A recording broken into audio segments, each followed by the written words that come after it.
Alors en fait, sur pas mal de mes vidéos, quand je poste sur TikTok, j'ai pas mal de personnes qui ont un problème avec le halal, tout ce qui est halal. Donc d'où vient cette aversion? C'est une question vraiment complexe. En fait, les réactions négatives autour du halal peuvent venir de plusieurs sources. Parfois, c'est lié à des malentendus culturels ou religieux. D'autres fois, ça peut être amplifié par des discours populistes ou des stéréotypes. Pour te donner un aperçu factuel, une étude du Pew Research Center 2022 montre que certaines perceptions négatives du halal dans des sociétés plus occidentales découlent souvent d'une méconnaissance du sujet ou d'une confusion avec d'autres pratiques. Si tu veux, je peux te donner des sources plus précises ou Alors, je explorer. vais préciser ma pensée. Qu'est-ce qui fait que certaines personnes ont peur, ont une peur viscérale de ce mot-là? C'est-à-dire à chaque fois qu'ils voient ce mot-là, ils se sentent obligés de commenter et on sent réellement quelque chose de profond. D'où ça peut venir? Je veux que tu me parles clairement. Bien sûr, je comprends ce que tu veux dire. En fait, cette peur viscérale peut venir de plusieurs facteurs psychologiques et sociaux. D'une part, il y a souvent une association avec l'inconnu. Beaucoup de personnes n'ont pas de contact direct avec les pratiques halal, donc elles comblent les incompréhensions avec des stéréotypes. D'autre part, dans certains contextes, le halal devient un symbole politique ou identitaire, pris dans des débats plus larges sur l'immigration ou la diversité culturelle. C'est vraiment un mélange de peur de l'inconnu, d'influence médiatique et parfois de politique plus large. Alors, ce qui est intéressant aussi à noter, c'est que ces mêmes personnes-là ne perçoivent pas, par exemple, la culture anglo-saxonne, notamment la culture américaine, notamment dans tout ce qui est fast-food, snacking, etc., parce que c'est de là que ça vient, hein, toutes les grandes franchises sont américaines, ne perçoivent pas forcément cette influence américaine comme une menace. C'est quoi la différence? C'est vraiment pertinent et c'est un point que plusieurs analystes ont soulevé. En fait, la culture américaine est souvent perçue comme une norme ou comme universelle parce qu'elle est dominante dans les industries globalisées, notamment via Hollywood, les marques, les technologies. Du coup, les gens consomment ces produits sans forcément questionner leur impact culturel.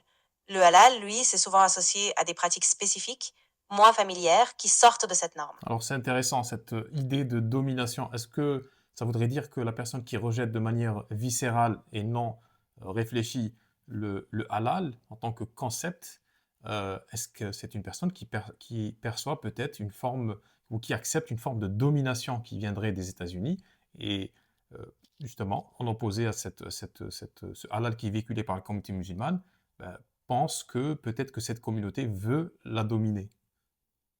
Oui, c'est une hypothèse qu'on retrouve dans certains travaux sur les perceptions identitaires. Quand une culture dominante est perçue comme une forme de soft power ou de colonisation culturelle, certains peuvent voir dans des pratiques comme le halal une forme de résistance ou d'intrusion. C'est pas systématique, mais il y a un mécanisme de projection identitaire. Alors, comment Ce- concilier ces personnes-là avec le fait de manger halal en France? C'est un vrai défi, mais ce qui marche souvent, c'est l'éducation et la transparence. Plus on explique le halal de manière factuelle, moins il est perçu comme une menace. Alors, c'est Par pas, le problème ne viendrait pas aussi du fait que c'est un mot qui a une consonance étrangère, c'est un mot arabe qui a été francisé? Oui, absolument. C'est aussi un facteur clé. Le mot halal vient de l'arabe et cette consonance étrangère peut créer un sentiment d'altérité. Dans des contextes où les identités sont en tension, des mots ou des pratiques perçus comme venus d'ailleurs suscitent parfois plus de méfiance. Donc Alors, c'est bizarre concilier. parce que c'est toujours dans le même sens, c'est-à-dire que tous les mots qui ont été francisés, qui viendraient par exemple des États-Unis ou du monde anglo-saxon, les gens n'ont aucun problème avec ces mots-là. D'ailleurs, ils sont intégrés de manière naturelle et fluide dans leur vie. Par contre, tout ce qui est arabe, entre guillemets, pose problème. Comment ça se fait? C'est vraiment une question d'histoire et de rapport de force culturelle. Les mots venus du monde anglophone ont été largement adoptés par la globalisation, donc ils ont acquis une forme de neutralité ou de banalité.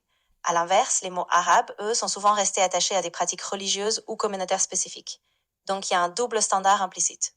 Les mots anglo-saxons sont neutres parce qu'ils symbolisent le progrès, la modernité, alors que les mots arabes, eux, peuvent être perçus comme exotiques ou autres. Merci beaucoup.